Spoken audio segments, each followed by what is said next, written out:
राष्ट्रीय महामार्ग 61 वरील वाढत्या वाहतुकीचा प्रश्न लक्षात घेत परिवहन मंत्री नितीन गडकरी यांनी भंडारा बायपास रोड मंजूर केला। या महामार्गाच्या निर्माणामुळे वाहतूक कोंडी आणि दुर्घटना कमी होण्यास मदत होणार आहे। मात्र या बायपासचा कामानिमित्त होणाऱ्या अवजड वाहनांच्या वाहतुकीमुळे परिसरातील 7 गावातील ग्रामस्थ त्रस्त झालेत। अवजड वाहनांच्या सततच्या वाहतुकीने रस्त्यांची चाळण झाली असून दुचाकीस्वार गाडी चालवणे आणि शालेय विद्यार्थ्यांना शाळेत जाणं कठीण झालंय। पूल निर्माणासाठी वापरण्यात आलेली राख परिसरातील नागरिकांच्या शेतांमध्ये पसरली असून यामुळे शेतकऱ्यांचं मोठं नुकसान होत आहे। या अवजड वाहतुकी विरोधात पंचायत समिती उपसभापती प्रशांत खोब्रागडे आणि विनोद बाते यांच्या नेतृत्वाखाली ठिय्या आंदोलन करण्यात आले।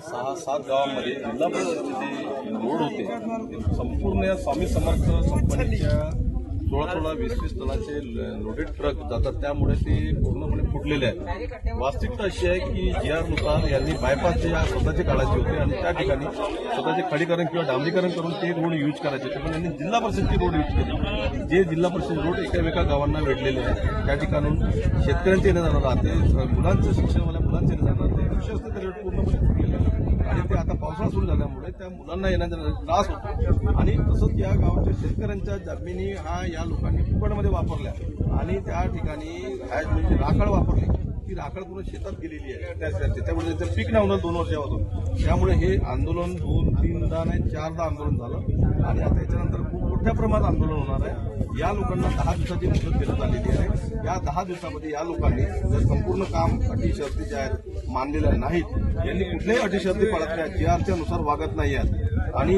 काम तर इतक्या निकृष्ट दर्जाचं आहे स्वामी समर्थचं, आता काही सांगता सोय नाही आहे। म्हणून प्रशासनाने लगेच याची दखल घ्यावी आणि यांच्यावर जे कारवाई करता येईल ती कारवाई करावी।